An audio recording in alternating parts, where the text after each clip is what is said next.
मैं आप लोगों को बताऊंगा। गुड्डू मीना जी, मुकेश मीना जी, नमस्कार। और क्लास को ज्यादा से ज्यादा आप लोग क्या कीजिए, शेयर कर दीजिए जी। ओके, जय हिंद, राम राम। चलते हैं, शुरू करते हैं।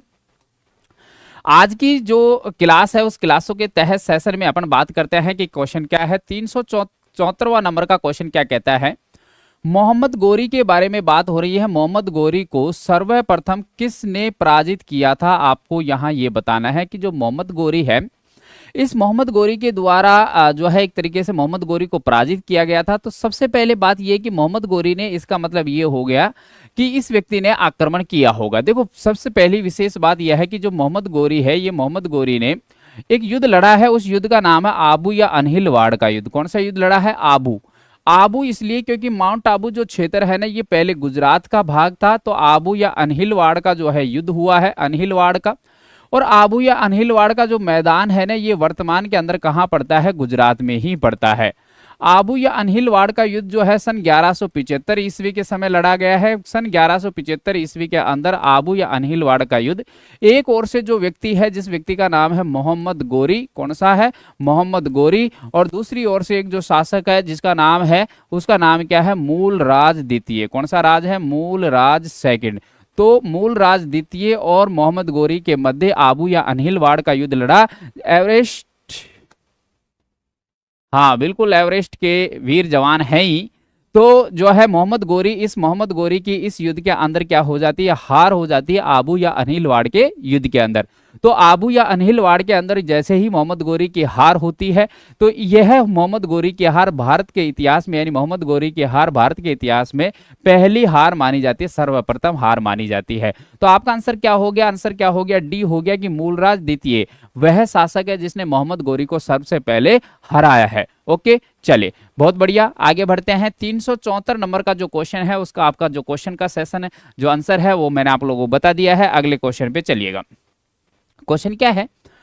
375 नंबर का क्वेश्चन पे आएगा, देवी लक्ष्मी की आकृति किस मुस्लिम शासक जो है उसने अपने सिक्कों पर अंकित किया है? ऐसा है, जो शासक हुआ है मोहम्मद गोरी, इस मोहम्मद गोरी की बात यह है कि मोहम्मद गोरी जो है इसने 12वीं शताब्दी के अंदर, यानी सन 1100, जैसे जो है सन 1192 ईस्वी के अंदर मोहम्मद जो गोरी है, इस मोहम्मद गोरी ने सन 1192 ईस्वी, 92 ईस्वी का मतलब हो गया 12वीं सदी, 12वीं सदी के अंदर या 1192 ईस्वी में भारत जो है ना, भारत, इस भारत में मुस्लिम साम्राज्य की क्या करी है? स्थापना करी है।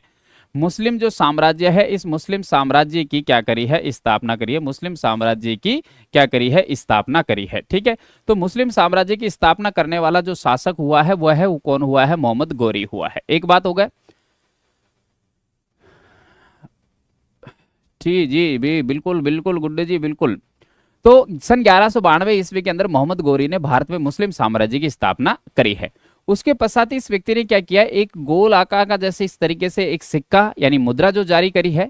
इस मुद्रा पे एक और तो यूनानी देवता, कहाँ का देवता है? यूनान का। तो यूनानी देवता जो है उसका नाम है अपोला। यूनानी देवता है अपोला, अपोलो कह सकते हैं या अपोला, उसका तो चित्र अंकित करवाया। एक देवी लक्ष्मी की, देवी लक्ष्मी जो है, इस देवी लक्ष्मी की भी क्या है? आकृति अंकित करवाई है। तो एक सिक्के जो है उसके ऊपर इस तरीके से, इसका मतलब ये है यूनानी राजाओं का एक तरीके से हिंदू संस्कृति वाले जो क्षेत्र है, एक तरीके से सनातन जो धर्म है, उस धर्म पर क्या हो गई है? जीत हासिल हो गई है। इस वजह से यह ऐसा दर्शाया गया है। तो कहने का मतलब ये हो गया, देवी लक्ष्मी जो है उसकी आकृति किस मुस्लिम शासक ने सिक्कों पर अंकित करवाई? तो आपका आंसर क्या हो गया है? मोहम्मद गोरी हो गया है। आंसर दीजिए कमेंट के अंदर बेटाओ। गुड्डू, मुकेश जो है, शिवा है ना, मंजू जो है, तो आप याद रखिए आंसर जो है कमेंट जो है उसके अंदर कीजिए कि आपका जो क्वेश्चन है उसके हिसाब से आंसर क्या होगी। जब भी आपको पढ़ने और पढ़ाने में मुझे मजा आएगा। दूसरी बात जो है, वीडियो को ज्यादा से ज्यादा लाइक कीजिए दोस्तों, लाइक कीजिए, शेयर कीजिए, कमेंट करते रहिएगा। आगे बढ़ते हैं, तीसरे नंबर के जो क्वेश्चन है उसकी ओर आगे आइएगा। क्या कहता है? क्वेश्चन है त्राइन के युद्ध के बारे में। सन 300 जो है क्वेश्चन नंबर 376 नंबर है, त्राइन का द्वितीय युद्ध कब लड़ा गया? अब ये जो आपके ऑप्शन है, आप लोग कमेंट के अंदर आंसर दीजिए। देखो, दो युद्ध लड़े जाएंगे। एक युद्ध जो है वो होगा त्राइन का, है ना, और मैदान एक ही है।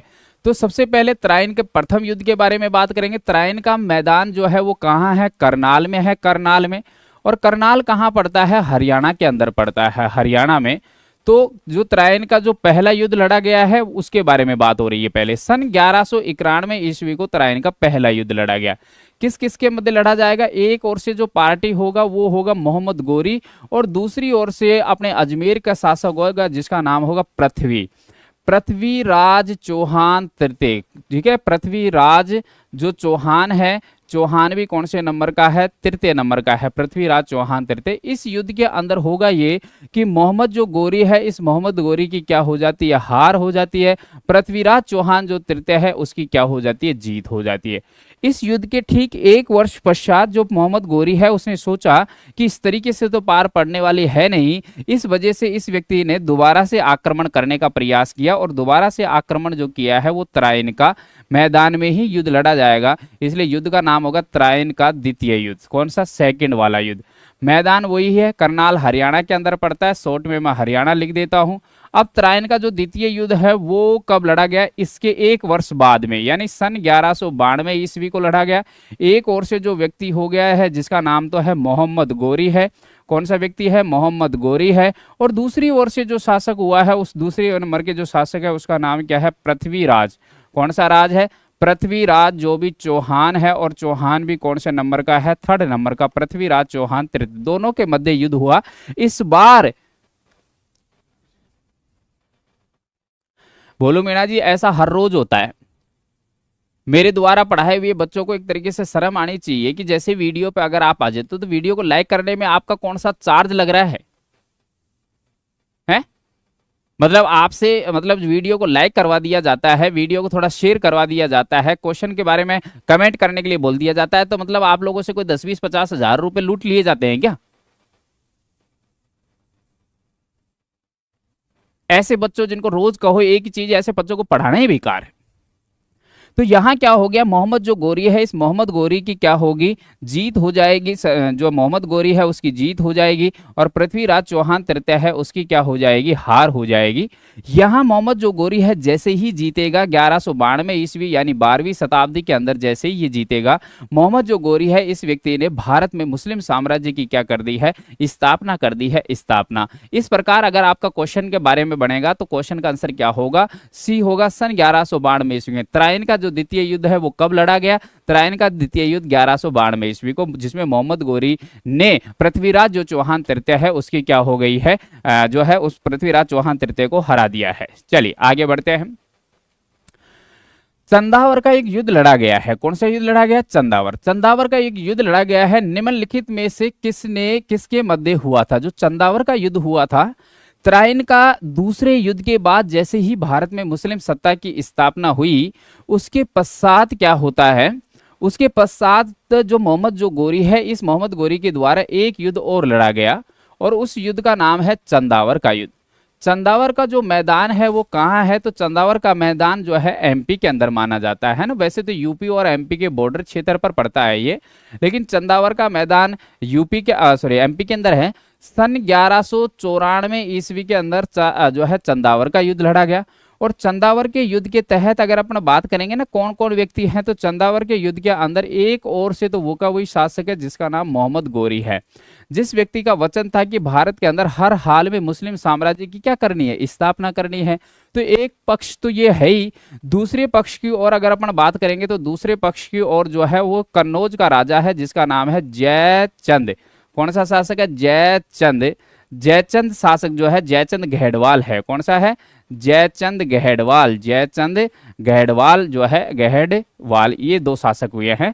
अब मोहम्मद गोरी और जयचंद गहडवाल के मध्य सन 1194 ईस्वी को जो है युद्ध हुआ, तो जो 1194 ईस्वी को जो युद्ध हुआ, इसके अंदर ये जो मोहम्मद जो गोरी है, इस मोहम्मद गोरी की सॉरी जयचंद गहडवाल जो है, इस जयचंद गहडवाल की क्या हो जाती है? हार, और मोहम्मद गोरी की इस युद्ध में क्या हो जाती है? जीत। यानी मोहम्मद गोरी जो है, इस मोहम्मद गोरी ने कन्नौज क्षेत्र पर भी क्या कर लिया है? अधिकार कर लिया है। तो आपका आंसर क्या हो गया? जयचंद गहडवाल आज और मोहम्मद गोरी। तो आपका आंसर ए हो गया है। आज भी कई बार ऐसा कहा जाता है कि जैसे जो देश का गद्दार होता है, राज्य का गद्दार होता है, किसी सभा मीटिंग में से कोई व्यक्ति गद्दार निकल जाता है ना, उसको उपमा दी जाती है किसकी? जयचंद की कहा जाता है। जयचंद कहा जाता है। जयचंद मतलब एक तरीके से गद्दार हो गया। गद्दार क्यों कहा जाता है इस व्यक्ति को, मैं लास्ट में बताऊंगा। जो है 384 तक के क्वेश्चन मुझे कराने हैं, उसके पश्चात अपन इसके बारे में एक बार और चर्चा करेंगे। चलिए, तो आपका आंसर क्या हो गया है? आपका आंसर हो गया है सब ए। उसके बाद आगे बढ़िएगा, कमेंट करो। 300 जो है 78 नंबर का क्वेश्चन का आंसर कमेंट कीजिएगा।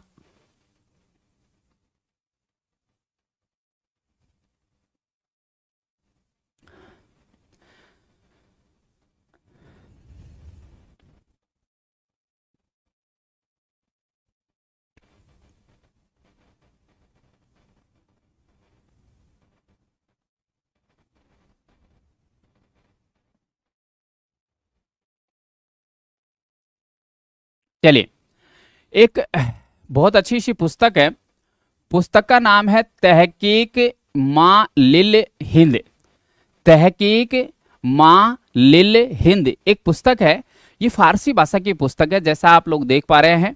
इनके लेखक क्या मैगस्तनीज है, क्या अल मसूदी है, क्या इब्न बतूता है, क्या अलबरूनी है। ऐसा मध्यकालीन भारत का इतिहास चल रहा है। अब आपको क्वेश्चन देने का एक तरीका कि जैसे मध्यकालीन का चाहे तो मैगस्तनीज मध्यकाल का है ही नहीं, ये तो प्राचीन भारत का है। इब्न बतूता हो सकता है, अल मसूदी हो सकता है, अलबरूनी हो सकता है, ये हो सकता है। लेकिन ये तो मध्यकाल का जो है उसका मध्य वाला पार्ट का शासक है, ये लास्ट वाला शासक है। तो मध्यकाल का स्टार्टिंग वाला जो है एक इतिहासकार जो है वो कौन हो सकता है? अलबरूनी। तो याद रखना, जो ऊपर जो पुस्तक लिखी गई है तहकीक माँ लिल हिंद नामक जो पुस्तक है, उसके अंदर आंसर बी नहीं है, आंसर डी है। मुकेश, मंजू, भोलू, डी आंसर होगा। तहकीक ए हिंद तो अलबरूनी की थी, ठीक है। तहकीक माँ लिल हिंद भी किसकी है? अलबरूनी की ही पुस्तक है, ये वाली पुस्तक भी। अब उसके पश्चात देखो, आप जो आए आगे देखो, क्या जो भोलू मीना कह रहे हैं साहब तहकीक ए हिंद, तो अरे ये नहीं ना। अलबरूनी ने अपनी पुस्तक किताब उल हिंद, ठीक है, इसको ही कहते हैं तहकीक ए हिंद, जो है वो मिन मकाका किस भाषा में लिखी गई थी। अब आपको आंसर देना है, यानी कि संस्कृत, अरबी, फारसी या सीरियाई किस भाषा के अंदर लिखी हुई पुस्तक है, आपको यहाँ ये बताना है। अब आप ये बताइएगा, इन 4 ऑप्शनों के अंदर आपका जो आंसर होगा वो क्या होगा। एक बात देखो, गलत नहीं करना। संस्कृत भाषा जो है वो तो प्राचीन भारत के इतिहास की है ही। अरबी जो भाषा है वो कुछ शासकों की, यानी लिमिट शासकों की भाषा है। फारसी भाषा मध्यकाल की है। सीरियाई राजा जो भारत में अंदर आएंगे उनकी होगी। लेकिन आपको क्या बताना है, अलबरूनी के द्वारा लिखित पुस्तक है। और अलबरूनी कहाँ का निवासी है? अरब के प्रांतों का। तो यानी ये जो पुस्तक जिस भाषा में लिखेगा वह भाषा कौन सी होगी? अरबी भाषा होगी। अगर विशेष बात यह है कि अगर ये अपनी पुस्तक फारसी में लिखता है या फारसी में अनुवादित होती है, तो देखो ये फारसी नहीं है। देखो मैंने कहा था मंजू, अच्छे से दीजिएगा, अलबरूनी के बारे में बात हो रही है। कुछ लिमिट शासक जो है, ये विदेशी यात्री जो है वो अरबी भाषा में लिखे। तो ये अलबरूनी एक लिमिट शासक ही तो है, एक तरीके से लिमिट यात्री ही तो है, एक तरीके से लिमिट साहित्यकारी तो है भारत के लिए। तो अलबरूनी के द्वारा जो है किताब उल हिंद यानी मिन मकाका जो पुस्तक लिखी गई है वो बी, बिल्कुल गुड्डू जी, अरबी भाषा के अंदर ये पुस्तक लिखी गई है। चलिए आगे बढ़ते हैं। नेक्स्ट अगर क्वेश्चन 380 नंबर के क्वेश्चन की ओर चलते हैं। फारसी विद्वान अल बेरूनी अफगानिस्तान जो है और भारत पर हमले के दौरान किस आक्रमणकारी के साथ था? फारसी विद्वान था अलबरूनी, जो है इसका नाम है। अलबरूनी जो है यानी अफगानिस्तान का एक शासक था जिसने भारत पर आक्रमण किया। उस समय ये व्यक्ति किसके साथ हुआ करता था अलबरूनी? क्या महमूद गजनवी के साथ हुआ करता था? क्या मोहम्मद गोरी के साथ था? क्या अलाउद्दीन खिलजी के साथ था? क्या सिकंदर? मैंने कल आपको बताया था, एक ट्रिक बताई थी, फूफा। क्या बताई थी? फूफा। और ए से क्या बताया था? अलबरूनी बताया था, अलबरूनी। तो अलबरूनी एक तरीके से मध्य एशिया के क्षेत्र का निवासी है, एक तरीके से मतलब जो अरबी भाषा का साहित्यकार है। एक तरीके से जैसे अपन बात करें तो ये ईरान इराक जो क्षेत्र है उस क्षेत्र से भारत में आएगा। भारत आने वाला एकमात्र विदेशी यात्री या एक गजनवी का एकमात्र जो दरबारी है 4 में से, तो आपका आंसर क्या हो गया? महमूद गजनवी। महमूद गजनवी का दरबारी है अलबरूनी। उसी व्यक्ति के द्वारा ये पुस्तक की क्या करी गई है? रचना करी गई है। महमूद गजनवी के साथ ही ये व्यक्ति भारत आया था। चलिए आगे बढ़ेगा। अगर आपसे फिर यहां 1-2-3 बातें होंगे। मोहम्मद जो गोरी है उसकी सेना और पृथ्वीराज जो चौहान है उसके बीच 2 बार युद्ध लड़े गए थे, ठीक है, 2 बार युद्ध लड़े गए थे। हुए, जिनमें से दूसरी जो लड़ाई है पृथ्वीराज चौहान हारा और उसके तहत अपन बात करें कब्जा कर लिया गया। मैंने आपको बताया था अभी अभी कि सब दो युद्ध लड़ेंगे। एक जो युद्ध होगा उस युद्ध का नाम तो है तराइन का युद्ध। तराइन का कौन सा युद्ध? पहला युद्ध। तराइन का जो पहला युद्ध है वो कब लड़ा जाएगा? सन 1191 ईस्वी के अंदर लड़ा जाएगा। ये कौन होगा? एक ओर से जो है मोहम्मद गोरी होगा, एक ओर से जो होगा पृथ्वीराज चौहान तृतीय होगा, है ना। ये इसके अंदर पृथ्वीराज चौहान की जीत होगी, मोहम्मद गोरी की हार होगी। सेम युद्ध होगा, सेम मैदान के अंदर होगा, यानी कि जो तराइन है, तराइन का जो द्वितीय युद्ध होगा, तराइन का जो द्वितीय युद्ध होगा, और तराइन का जो द्वितीय युद्ध होगा वो सन 1192 ईस्वी के अंदर, तराइन का जो द्वितीय युद्ध होगा वो सन 1192 ईस्वी के अंदर होगा। सन 1192 ईस्वी के अंदर एक ओर से जो होगा जिसका नाम है मोहम्मद गोरी, एक ओर से जिसका नाम है पृथ्वीराज चौहान तृतीय। अब मोहम्मद गोरी और पृथ्वीराज चौहान तृतीय, जिसमें मोहम्मद गोरी की तो जैसे जीत होनी है और पृथ्वीराज चौहान तृतीय है उसकी क्या होनी है? जीत होनी है। जो है पृथ्वीराज जो चौहान तृतीय है उसकी क्या होगी? हार। मोहम्मद गोरी की जीत होगी। तो आपसे यहाँ क्या पूछा? दो युद्ध हुए जिसमें से दूसरी लड़ाई जो हुई है उसमें पृथ्वीराज चौहान की हार हुई है, बिल्कुल हार हुई है। तो क्या जो है कौन सा युद्ध लड़ा गया था? तराइन का। तराइन का कौन सा युद्ध लड़ा गया? द्वितीय युद्ध। तराइन के द्वितीय युद्ध में पृथ्वीराज हारा है, मोहम्मद गोरी जीता है। उसके पश्चात ये प्रतिक्रिया हुई है और भारत के अंदर एक तरीके से सत्ता का नियंत्रण ही बदल गया। जहां भारत के अंदर हिंदू प्रांत क्षेत्र होते हुए, सनातन धर्म चलते हुए हिंदू प्रांत संस्कृति का विकास हो रहा था, उसी के तहत यहाँ ये हो गया। अब देखो अपना आज का टॉपिक मैं इसको बिल्कुल शुरू नहीं करूंगा। टॉपिक का नाम क्या होगा? दिल्ली सल्तनत। और दिल्ली सल्तनत में भी टॉपिक क्या होगा? गुलाम वंश होने वाला है। कल अपन इसके बारे में चर्चा करेंगे। लेकिन थोड़ा सा मैं बिल्कुल आप लोगों के सामने बात कर लेता हूं। जैसे मोहम्मद गोरी के बारे में अपन ने अभी अभी थोड़ी देर पहले चर्चा करी है, अब आप थोड़ी इसको व्याख्यान के माध्यम से समझिएगा। देखो मोहम्मद जो गोरी है ना, इस मोहम्मद गोरी के बारे में अगर अपन बात करेंगे तो जो मोहम्मद गोरी है ये कहाँ का निवासी है? सबसे पहली विशेष बात कि साहब मोहम्मद गोरी निवासी कहाँ का है? ऐसा है, मोहम्मद गोरी है तो मुस्लिम ही, लेकिन ये जो कहाँ का है? ये तुर्की का मुस्लिम है। कहाँ का है? तुर्की का जो मुस्लिम है। तो भारत पर आक्रमण करने वाला पहला मुसलमान जो हुआ है, भारत पर आक्रमण करने वाला पहला मुसलमान वो मोहम्मद बिन कासिम हुआ है। मोहम्मद बिन कासिम अरब का आक्रमणकारी है, ये तुर्की का है। इस व्यक्ति की दूसरी विशेष बात है कि मोहम्मद गोरी वह व्यक्ति है जिसने भारत में सबसे पहले, जो भारत देश है ना भारत, इस भारत में मुस्लिम साम्राज्य की क्या करी है? स्थापना। तो मुस्लिम साम्राज्य की स्थापना करने वाला जो पहला जो शासक हुआ है वह मोहम्मद गोरी हुआ है। एक विशेष बात, अगर आपसे क्वेश्चन फिर बनता है कि मोहम्मद गोरी का भारत पे पहला आक्रमण, मोहम्मद जो गोरी है इसका भारत पर प्रथम आक्रमण जो है, फर्स्ट आक्रमण कब रहा है? आपसे ये पूछा है। तो मोहम्मद गोरी का भारत पे पहला आक्रमण जो रहा है, आक्रमण ये कब रहा है? तो याद रखिएगा मोहम्मद गोरी का भारत पे पहला आक्रमण सन 1175 ईस्वी को रहा है। ठीक है, तो जो पहला आक्रमण मोहम्मद गोरी का भारत पे रहा है वो सन 1175 ईस्वी को रहा है। एक विशेष बात हो गई। क्वेश्चन अगर दूसरे नंबर का बने कि जो मोहम्मद गोरी है, ये मोहम्मद गोरी की भारत में पहली पराजय कब हुई है? अभी थोड़ी देर पहले अपन बात कर चुके थे मोहम्मद गोरी की भारत जो है, इस भारत में प्रथम पराजय कब हुई है। ठीक है, पहली पराजय जो है वो कब हुई है? तो मोहम्मद गोरी की भारत में जो पहली पराजय है वो कब होगी? सन 1178 ईस्वी को होगी। सन 1178 ईस्वी को आबू या अनहिलवाड़ के विरुद्ध होगी, या आबू या अनहिलवाड़ जो है, अनहिलवाड़ इस युद्ध के अंदर होगी। और मूलराज या भूलराज द्वितीय, मूलराज सेकंड या भूलराज भी कह सकते हैं, भूलराज द्वितीय के विरुद्ध होगी। ये अल्पायु का शासक था, इसी की संरक्षिका जो है इसकी मां बनी हुई थी, जिसका नाम क्या था? नायिका देवी। क्या था? नायिका देवी। तो नायिका देवी की जो है उसके निर्देशन में ये युद्ध होगा। नाम मूलराज या भूलराज द्वितीय का होने वाला है। ठीक है, चलिए उसके पश्चात अगर आपसे ये कि मोहम्मद जो गोरी है, इस मोहम्मद गोरी ने एक युद्ध लड़ा। कौन सा युद्ध लड़ा है? सब युद्ध का नाम है तराइन का। अब तराइन का जो पहला युद्ध लड़ा जाएगा, ये मैदान कहाँ है? करनाल में। और करनाल कहाँ पड़ता है? हरियाणा में पड़ता है। करनाल हरियाणा में पड़ता है। जैसा कि मैंने यहाँ इसमें लिख दिया है, तराइन का जो पहला युद्ध है वो सन 1191 ईस्वी को लड़ा जाएगा। एक ओर से जो होगा जिसका नाम होगा मोहम्मद गोरी होगा, और दूसरी ओर से जो होगा उस व्यक्ति का नाम होगा पृथ्वी। पृथ्वीराज चौहान तृतीय, ठीक है, पृथ्वीराज चौहान तृतीय, इनके मध्य, जिसमें स्पष्ट तरीके से पृथ्वीराज चौहान तृतीय की जीत होनी है। मोहम्मद जो गोरी है उसकी स्पष्ट तरीके से क्या होगी, हार होगी। त्राइन का द्वितीय युद्ध, पहला युद्ध लड़ लिया है, फिर भी मोहम्मद जो गोरी है उसकी क्या होती है, हार। उसके पश्चात मोहम्मद गोरी सोचता है कि यार इस तरीके से पार नहीं पड़ेगी, इसलिए अगला युद्ध लड़ता हूं। तराइन का जो द्वितीय युद्ध लड़ने का इस व्यक्ति ने प्लान बनाया, लेकिन कूटनीति के साथ प्लान बनाया। इस बार क्षत्रिय धर्म की पालना ये नहीं करेगा।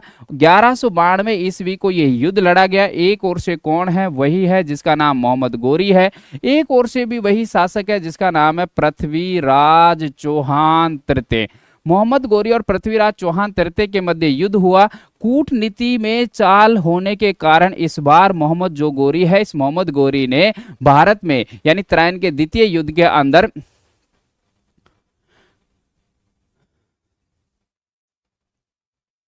जो मोहम्मद जो गोरी है, इस मोहम्मद गोरी की त्राइन के द्वितीय युद्ध के अंदर क्या हो गई, जीत हो गई। इसी समय मोहम्मद जो गोरी है, इस मोहम्मद गोरी ने भारत में मुस्लिम साम्राज्य की क्या कर दी, स्थापना। याद रखिएगा, मोहम्मद जो गोरी है, इस मोहम्मद गोरी ने इस समय यानी त्राइन के द्वितीय युद्ध के समय भारत जो है, इस भारत में मुस्लिम साम्राज्य की क्या कर दी, स्थापना। मुस्लिम साम्राज्य की क्या कर दी, स्थापना।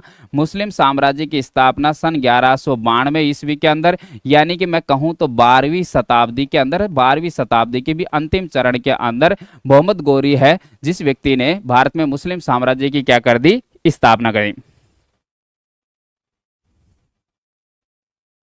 ठीक है, इसी कड़ी में उसके पश्चात इस व्यक्ति ने एक युद्ध और लड़ा है, और जो युद्ध लड़ा है उस युद्ध का नाम है चंदावर का युद्ध। कौन सा युद्ध है, चंदावर का।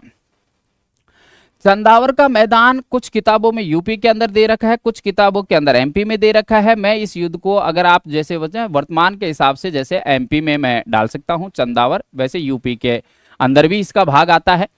सन 1194 ईस्वी को ये युद्ध लड़ा गया है। एक ओर से वही है जिसका नाम है मोहम्मद गोरी, एक ओर से कन्नौज रियासत का राजा जो है, कन्नौज वैसे यूपी के अंदर पड़ता है, तो मैं इसको यूपी ना डालकर एमपी ना डालकर यूपी डाल देता हूं। कन्नौज के राजा का नाम है जयचंद गहेड़वाल। कौन है, जयचंद गहेड़वाल।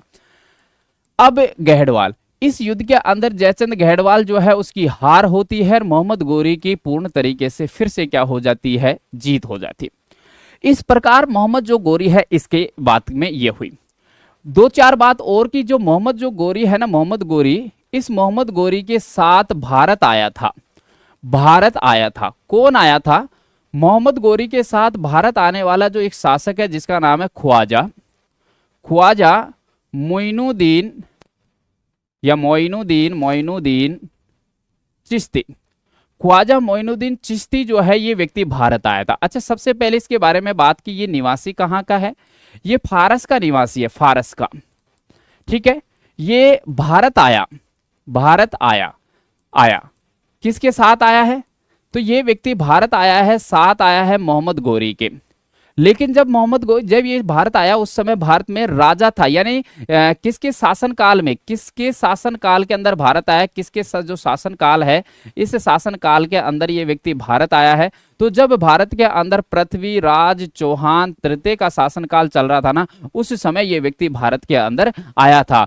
तो भारत आने आया था पृथ्वीराज चौहान तृतीय के काल में, भारत आया था मोहम्मद गोरी के साथ। ख्वाजा मोइनुद्दीन चिश्ती जो है, सॉरी हाँ, ये जो संत है, ये व्यक्ति भारत आने के पश्चात इस व्यक्ति ने अपना ठिकाना, या कह सकता हूं मैं एक तरीके से जो आज बना हुआ है मकबरा, ये कहाँ बना हुआ है, जो मस्जिद जो बनी हुई है जहाँ पे मन्नत मांगने के लिए, जियारत मांगने के लिए जाते हैं, तो वो कहाँ है, अजमेर के अंदर है।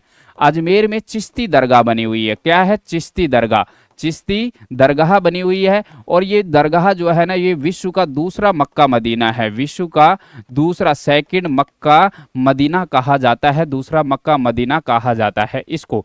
यहाँ सांप्रदायिकता के लिए जाना जाता है, या हिंदू मुस्लिम सिख ईसाई सभी के द्वारा एक तरीके से मन्नत मांगी जाती है। मुस्लिम धर्म तो आएगा ही आएगा। ठीक है, ख्वाजा मोइनुद्दीन चिश्ती की जो दरगाह है, इस दरगाह या मकबरा जो है, इस मकबरा का निर्माण जो है, ये निर्माण प्रारंभ जिस व्यक्ति ने किया है, निर्माण जो है प्रारंभ जिस व्यक्ति ने किया है वो यही है जिसका नाम है कुतुबुद्दीन ऐबक। ठीक है, और निर्माण जो पूरा होगा वो मुगल बादशाह जो है ना, एक तरीके से मुगल बादशाहों के शासनकाल के अंदर होगा, जिसका नाम होगा जहांगीर।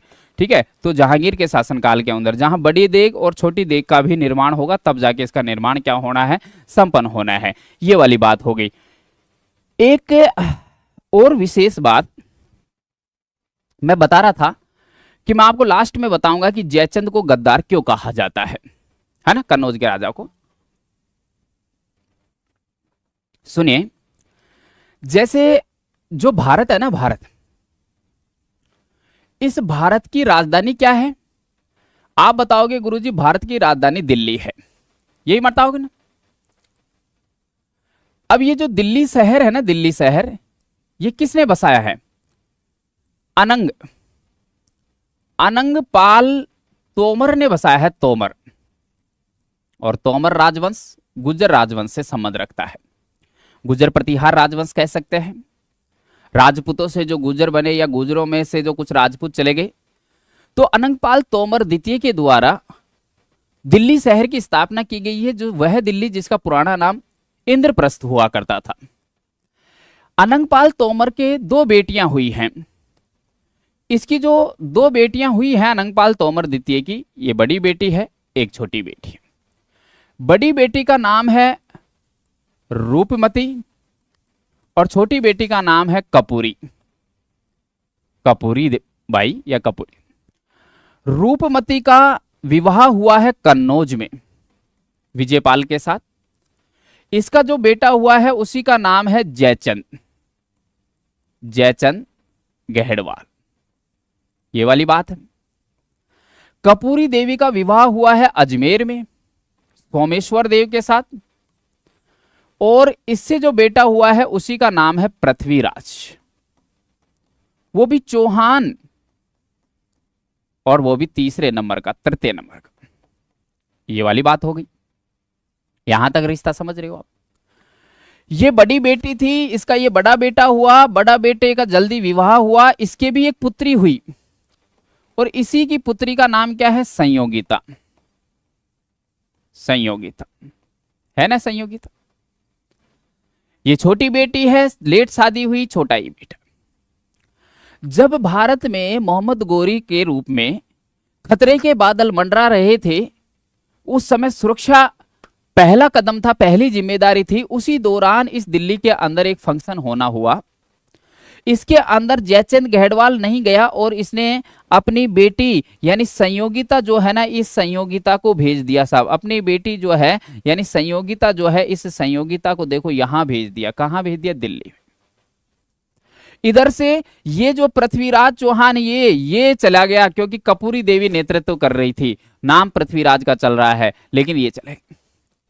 इनको आपस में रिलेशन के बारे में अभी नहीं पता। कुछ इतिहासकार ये भी कहते हैं, इसलिए ये दिल्ली के अंदर गए, फंक्शन के अंदर गए, उसके पश्चात दिल्ली के अंदर इन दोनों के क्या मिल गए? दिल मिल गए। कहा भी जाता है ना दोस्तों, जैसे आप राजस्थानी हैं, अगर आपका राजस्थान में दिल ना मिले तो आप दिल्ली की टिकट काटें। क्यों? क्योंकि दिल्ली दिल वालों की है। और फिर मैं कह रहा हूं, अगर दिल्ली में भी आपका दिल ना लगे तो आप केरल की टिकट काटिए। क्यों? क्योंकि जिस तरीके से राजस्थान का लिंगानुपात 928, 1000 पुरुष 928 महिलाएं, 72 पुरुष राजस्थान में रंडवे रहते हैं, उसी भांति केरल का लिंगानुपात 1084, 1000 पुरुष है और 1084 महिलाएं हैं। यहां जैसे राजस्थान में रंडवे रहने की नौबत पुरुषों को आ रही है, उस तरीके से केरल के अंदर महिलाएं जो है उनकी शादी नहीं होती, बराबर उनको पुरुष नहीं मिलते। अर्थात 1000 पुरुष और 1000 महिलाएं तो हो गई, लेकिन 84 महिलाओं की शादी नहीं होगी। इसलिए अगर आपका दिल दिल्ली में भी ना मिले तो तुरंत केरल की टिकट काटिए। तो दिल्ली दिलवालों की हो गई। लेकिन जब इसका बात का पता जब अनंगपाल को चला तो अनंगपाल ने तुरंत जो है इस संयोगिता को वापस कन्नौज भेज दिया। देखो, वापस कन्नौज भेज दिया। कुछ समय के पश्चात ये पृथ्वीराज भी वापस अजमेर आ गया। लेकिन उसके पश्चात क्या हो गया? उसके पश्चात ये हुआ कि जो कन्नौज जो क्षेत्र है ना, कन्नौज क्षेत्र, इस कन्नौज क्षेत्र के अंदर एक स्वयं जो है ये स्वयंवर रचा गया। स्वयंवर रचा। यहां पृथ्वीराज की एक मूर्ति लगाई गई, मूर्ति लगाई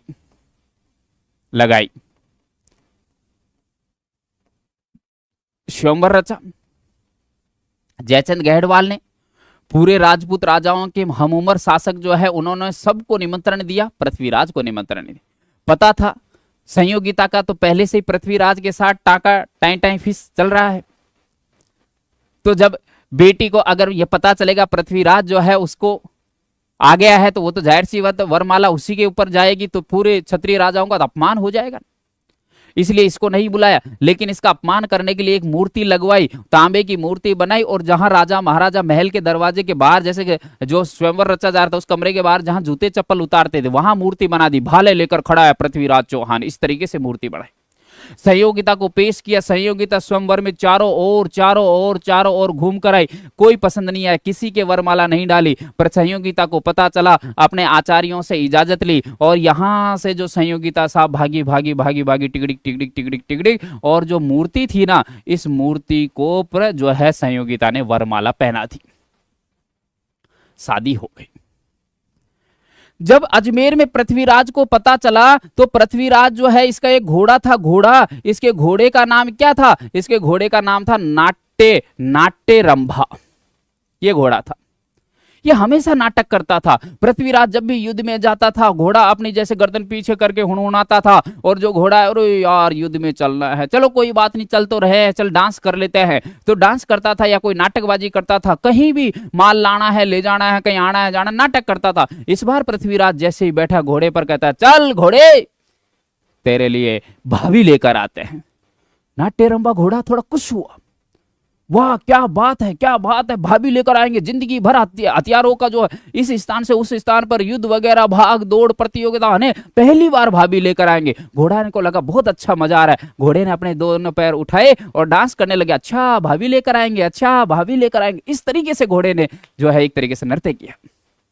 उसके बाद घोड़े से पृथ्वीराज गया, और पृथ्वीराज जो है ना, ये संयोगिता को, किसको? संयोगिता को कहां से? कन्नौज से उठाकर कहां लाया? अजमेर में। और अजमेर में एक विवाह किया, कौन सा? गंधर्व या गांधार विवाह किया है, गांधार विवाह। और गांधार विवाह क्या होता है? ये होता है प्रेम विवाह। प्रेम विवाह कौन सा? जिसमें लड़का और लड़की जो है, लड़का और लड़की राजी, लेकिन मां और बाप काजी, यानी जो माँ बाप की मर्जी के खिलाफ लड़का लड़की प्रेम संबंध बनाकर की जाती है जो शादी, लड़की के द्वारा घर से भागकर की जाए शादी, या जोर जबरदस्ती दबाव के अंदर इमोशनल ब्लैकमेल करवाकर अपने माँ बाप को मनवाकर फिर की गई शादी, यानी लड़का लड़की राजी लेकिन अगर माँ बाप काजी, ऐसा किया गया विवाह प्रेम विवाह तो होता है, लेकिन वो क्या कहलाता है? गांधार प्रेम विवाह कहलाता है, जो पृथ्वीराज चौहान ने संयोगिता के साथ किया। यह है कारण। अब आप मेरे को एक बात बताओ, ये देखो, ये इसकी दो बेटियां, तो ये बहन हुई ना, और इन दोनों बेटियों के एक एक बेटे, तो ये मौसेरे भाई हुए ना, मौसेरे हुए कि नहीं हुए? बताओ, मौसेरे भाई। तो ये भाई मौसेरे, तो इस भाई की बेटी तो पृथ्वीराज चाचा लगेगा, संयोगिता बेटी लगेगी, यही तो हुआ। और ये चाचा अपनी बेटी को भगा लाया। इतिहास के अंदर, वो भी हिंदू संस्कृति के अंदर, ऐसा कहां है कि कोई चाचा अपनी ही भतीजी को भगा कर ले जाए, रिश्तेदारी के हिसाब से लगे उस भतीजी को भगा ले जाए, उससे शादी कर ले। लेकिन ऐसा किया है पृथ्वीराज ने। संयोगिता के इतिहास, कन्नौज के इतिहास में लिखा हुआ है ये चीज, है कि नहीं बात? तो फिर जयचंद गहड़वाल तो नाराज होगा ना, दुनिया का ऐसा कौन लड़की का बाप है जो कहे, मतलब उसकी एक तो बेटी को भगा ले जाए और उससे कहेगा, अरे वाह बहुत बढ़िया पृथ्वीराज, तू मेरी बेटी को भगा लेके गया, शाबाश बहुत बढ़िया, मेरे तो दहेज का सामान बच गया, पैसा बच गया, सब कुछ। ऐसा कोई कहेगा? नहीं, लड़की का बाप दुखी होगा, उसकी इज्जत मिट गई, समाज में उठने बैठने लायक नहीं होगा, तो फिर वो इसका बदला लेगा। और इसका बदला लिया तो क्या ही, इस व्यक्ति ने साथ दिया। किसका साथ दिया? इसने साथ दिया मोहम्मद गोरी का। किसका साथ दिया? मोहम्मद गोरी का साथ दिया। तराइन के दूसरे युद्ध में साथ दिया और मोहम्मद गोरी जीता और भारत में मुस्लिम साम्राज्य की स्थापना हुई। इसलिए जयचंद गहड़वाल को देश का गद्दार कहा जाता है। इसको गद्दार तो साबित कर दिया, लेकिन इसकी परिस्थिति आप लोगों ने नहीं जानी। ऐसे ही भारत के अंदर अनेकों राजा है, हिंदू राजा, अनेकों मुस्लिम शासक हुए हैं, अनेकों हिंदू राजा, सिख राजा जो है, ईसाई राजा, बहुत सारे शासक हुए हैं जिनकी परिस्थितियां रही है, इसलिए उन्होंने अजीबोगरीब तरीके के निर्णय लिए हैं। लेकिन वो निर्णय के तहत आपने उसे दोषी से साबित कर दिया, लेकिन निर्णय क्यों लेना पड़ा उसके बारे में आपने नहीं जाना। यह है बात। जिस तरीके से आज राजस्थान के अंदर जो एक तरीके से दमनकारी सरकार चल रही है, जिसने अपने जो क्षेत्र है समरावता जो गांव है टोंक जो है देवली हरियाणा विधानसभा का, जिसके अंदर आज नरेश जो है, जो आज सर्व समाज का एक तरीके से युवा नेता बनकर तैयार है, युवा नेता जो रक्षक के तौर पर उसे भक्षक बनाने में सरकार तुली हुई है। लेकिन उसने जो फैसला लिया, जो फायरिंग हुई, जो हुआ कार्य, वो तो सबको दिख रहा है। कई जो है जो सांसद चुने हुए हैं, कई जो सांसदों के परिवार के जन है, बेटा बेटी वगैरह, वो सब कमेंट करेंगे साहब गलत किया, गलत किया।